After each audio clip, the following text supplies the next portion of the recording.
नमस्कार दोस्तों, स्वागत है आप सभी का 27 फरवरी 2019 के करंट अफेयर्स के इस वीडियो में।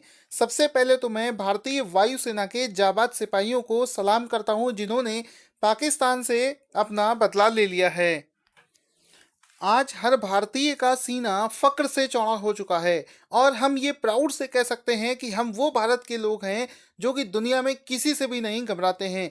तो दोस्तों यहाँ पर आज के देखो सबसे पहला क्वेश्चन क्या बनेगा इसी से। आज का सबसे पहला क्वेश्चन ये बनेगा बनेगा कि भारतीय वायुसेना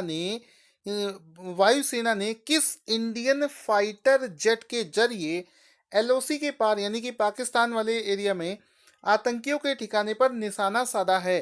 तो यहाँ पर ये जो कारनामा करके दिखाया है वो दिखाया है मिराज 2000 नाम के एक फाइटर जेट ने। ठीक है, तो यहाँ पर देखो मिराज ने इसको करके दिखाया है और ये यहाँ पर मैं आपको दिखा देता हूँ मिराज का फोटो, जो कि एक फाइटर प्लेन है जो कि इसी तरीके के युद्धों में यूज़ किया जाता है। इसकी काबिलियत पर आपको बिल्कुल भी शक नहीं होगा क्योंकि सक्सेसफुली मिशन को अकम्प्लिश किया है। तो यहाँ पर ये चीज़ और जानेंगे कि पाकिस्तान के कौन कौन से एरिया में यहाँ पर हम लोगों ने उन पर हमला किया है, जिसमें कि 300 से भी ज़्यादा आतंकवादियों के मारे जाने की खबरें चल रही हैं। तो यहाँ पर देखो जो पाकिस्तान का जो एरिया जो जाना जाता है, एक तो बालाकोट, मुजफ्फराबाद और चाकोटी, ये तीन एरिया हैं जो कि अभी न्यूज़ में बताए गए हैं। इसमें आप अगर मैप के थ्रू समझने की कोशिश करें तो आप देखोगे ये अपने भारत की बाउंड्री है। ठीक है, ये जो पूरा ब्लू कलर से मैं आपको दिखा रहा हूँ ये इंडिया का ऊपर वाला हिस्सा है, जिसमें कि ये जम्मू कश्मीर का पार्ट ऊपर की तरफ है। तो यहाँ पर देखोगे ब्लू कलर की लाइन से इस तरफ में आपका पाकिस्तान की शुरुआत हो जाती है। तो पाकिस्तान वाली साइड में आप देखोगे बालाकोट की जो लोकेशन है वो बॉर्डर से पाकिस्तान की तरफ है 60 किलोमीटर अप्रॉक्सीमेटली। तो यहाँ पर पूरा ये दिखने में आपको आ रहा होगा कि पाकिस्तान के घर में जाकर ही उनको मारकर गया है मिराज 2000 नाम के फाइटर प्लेन ने। ठीक है, यहाँ पर भारतीय वायुसेना को एक बार फिर से सलाम है और सभी लोग कमेंट करके एक बार जरूर बताना आपको कैसा फील हुआ था जब आपने ये खबर सुनी थी। करंट अफेयर्स का दूसरा क्वेश्चन है कि भारत और किस देश के बीच में सैन्य अभ्यास जिसका नाम है संप्रति 2019 को आयोजित किया गया है। तो देखो यहाँ पर संप्रति 2019 नाम का ये जो एक्सरसाइज है ये भारत और बांग्लादेश के बीच में ऑर्गेनाइज किया गया है। इसकी फोटो मैं आपको दिखा देता है। इस तरीके से एक्सरसाइज ऑर्गेनाइज किए जाते हैं समय समय पर। तो इसका नाम एक बार फिर से देख लेंगे, संप्रति नाम का जो एक्सरसाइज है ये भारत और बांग्लादेश के बीच में ऑर्गेनाइज किया गया है। ठीक है, तो यहाँ पर भारत और बांग्लादेश, यहाँ पर इसको कहाँ पर ऑर्गेनाइज किया गया है ये भी क्वेश्चन कभी कभी पूछ लिया जाता है। तो ऑप्शन में अगर बांग्लादेश और भारत ऑप्शन दिए होंगे तो बांग्लादेश पर टिक कर देना। वैसे एग्जैक्ट बात करें तो बांग्लादेश के तंगेल नाम का एक जगह है जहाँ पर इस एक्सरसाइज को कंडक्ट किया गया है। आगे चलते हैं, गांधी शांति पुरस्कारों की भी घोषणा हो चुकी है। तो वर्ष 2018 के लिए गांधी शांति पुरस्कार किसे प्रदान किया गया है। तो 2018 की अगर बात करें, यहाँ पर एक चीज़ ध्यान देना, 2019 की बात यहाँ पर नहीं हो रही है। 2018 के लिए जो गांधी शांति पुरस्कार है वो दिया गया है जापान के योही सासाकावा को। ठीक है, योही सासाकावा को गांधी शांति पुरस्कार से सम्मानित किया गया है। इसमें बाकी जो ऑप्शन यहाँ पर यूज़ किए गए हैं उनको भी मिला है गांधी शांति पुरस्कार, लेकिन 2018 के लिए उनको नहीं मिला है। किसी को 15 के लिए, किसी को 16 के लिए, किसी को 17 के लिए। तो यहाँ पर पूरी लिस्ट देखेंगे कि 2018 का हमने अभी देख लिया, 17 में किसे मिला था, एकल अभियान ट्रस्ट नाम की एक ऑर्गेनाइजेशन थी जिसको मिला था। 2016 के लिए अक्षय पात्र फाउंडेशन और सुलभ इंटरनेशनल को ये दिया गया था। 2015 की अगर बात करें तो ये विवेकानंद केंद्र कन्याकुमारी का जो है उसको ये अवार्ड दिया गया था।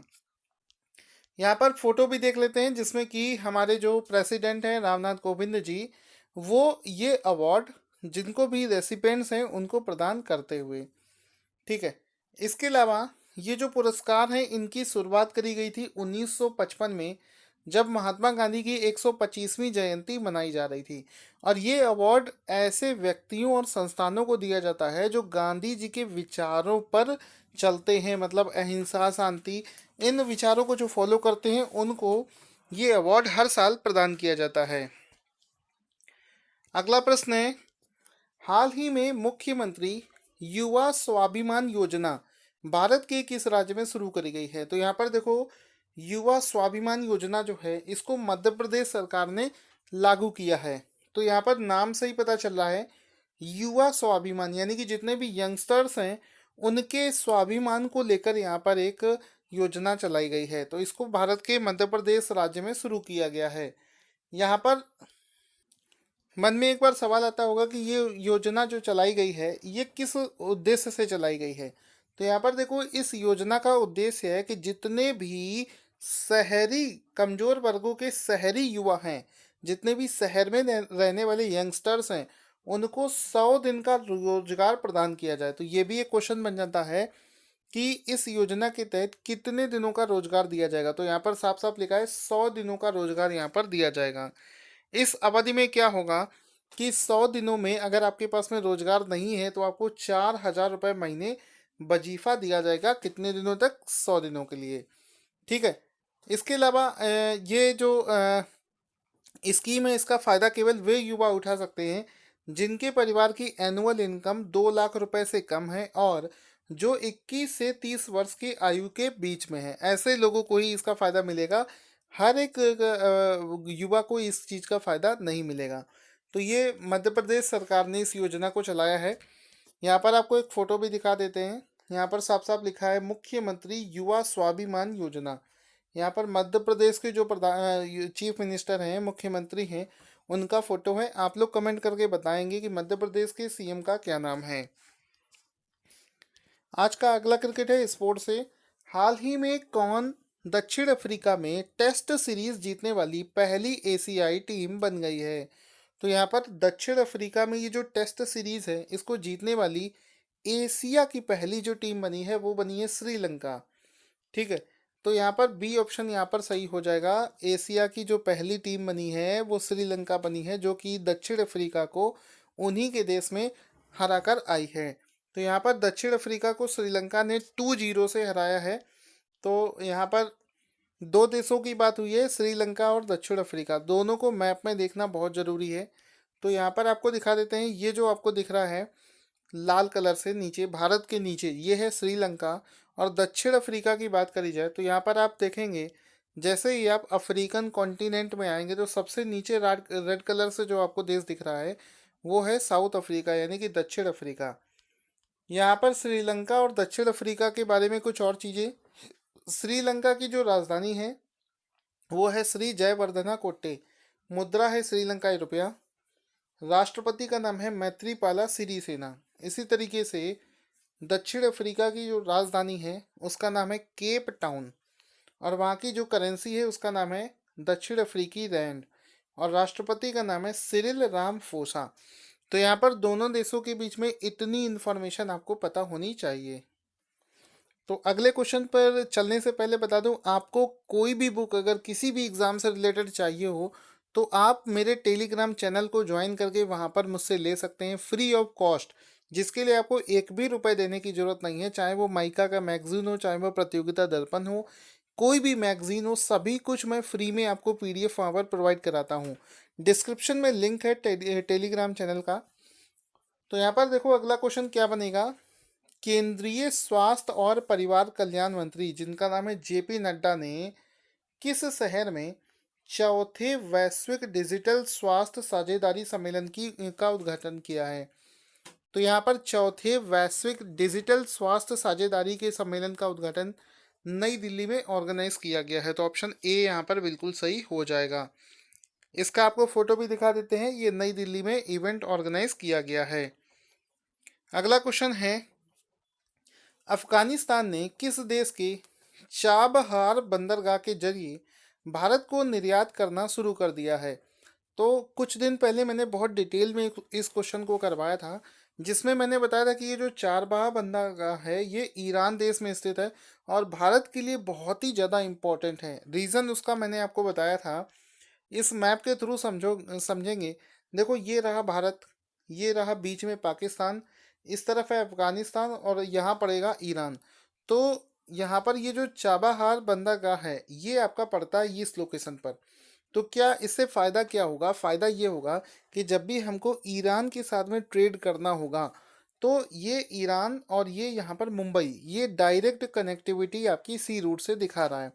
तो ईरान के साथ में हमारे जो जितने भी ट्रेड चल रहे हैं वो सब आसान हो जाएंगे। साथ ही साथ में जब हमको अफगानिस्तान के साथ में ट्रेड करना पड़ रहा था तो पाकिस्तान और अफगानिस्तान आपस में इनका चलता है कोल्ड वॉर, यानी कि फाइट चलती है।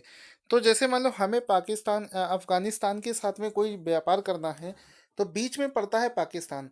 तो पाकिस्तान क्या करता है कि हम लोगों को बैन करता है, हैवी टैक्सेस अप्लाई करता है। तो हम लोग अफगानिस्तान के साथ में ट्रेड नहीं कर पा रहे थे। ठीक है। तो क्या हुआ कि अब जो अफगानिस्तान से हमें ट्रेड करना होगा तो उसके लिए अफगानिस्तान से उस चीज़ को चाबहार पोर्ट पर लाया जाएगा और चाबहार पोर्ट से सीधे वो चीज़ें मुंबई तक पहुंच जाएंगी। तो इस तरीके से ट्रेड यहाँ पर हमारे लिए अफगानिस्तान और ईरान दोनों के रास्ते हमारे लिए ओपन हो गए हैं, क्योंकि पाकिस्तान हम लोगों को इन सब चीज़ों में सपोर्ट नहीं करता है। और उसके अलावा भी वो हमें सपोर्ट करे ना करे उसका हाल क्या हुआ है वो तो सभी आप लोगों ने देखा ही है। अगला क्वेश्चन है, प्रधानमंत्री ने किस जगह 25 फरवरी को नेशनल वॉर मेमोरियल देश को समर्पित किया है? तो यहाँ पर नई दिल्ली में नेशनल वॉर मेमोरियल को डेवलप किया गया है, जिसका फोटो भी आप यहाँ पर देख सकते हैं। इतना सुंदर सा दिखने वाला ये जो वॉर मेमोरियल है ये 26,000 सैनिकों को समर्पित है, जो कि इस देश की स्वतंत्रता के लिए अब तक जो अपने जीवन को न्यौछावर कर चुके हैं। तो उन सब लोगों के लिए इसको उनकी याद में, उनकी स्मृति में इसको डेवलप किया गया है। हाल ही में किस फिल्म को सर्वश्रेष्ठ फिल्म का ऑस्कर पुरस्कार 2019 प्राप्त हुआ है? तो यहाँ पर ये जो बुक है जो मूवी है उसका नाम है ग्रीन बुक। ग्रीन बुक नाम की एक मूवी है जिसको इस बार का ऑस्कर पुरस्कार दिया गया है। यहाँ पर आपको फोटो दिखा देते हैं ग्रीन बुक का, जिसमें एक अलग अलग कह सकते हो दो पर्सन हैं जिनकी फ्रेंडशिप को लेकर इस मूवी को बनाया गया है। तो अगर आपके इसे देखना चाहते हैं तो मैं टेलीग्राम पे इस पे आपको शेयर भी कर सकता हूँ। तो यहाँ पर इस ग्रीन बुक नाम की मूवी को ऑस्कर अवार्ड दिया गया है। ये तो थे दोस्तों आज के करंट अफेयर्स के क्वेश्चन। कर लेते हैं रिवीजन। देखो रिवीजन का सबसे पहला आंसर आपको देना है कि 14वीं कृषि विज्ञान कांग्रेस कहाँ पर शुरू हुई है? अच्छा, दिल्ली में अभी waste to wonder park open किया गया है, इसका उद्घाटन किसने किया है? आज का अगला प्रश्न है कि हाल ही में फ्यूचर फॉर नेचर 2019 अवार्ड किसे प्रदान किया गया है? तो दोस्तों मैं उम्मीद करता हूँ आपको वीडियो बहुत अच्छा लगा होगा। अगर आपका 1% भी फ़ायदा होता हो तो लाइक्स और शेयर में कंजूसी बिल्कुल मत करना और वीडियो को ज़्यादा से ज़्यादा लोगों तक पहुँचाने की कोशिश करना।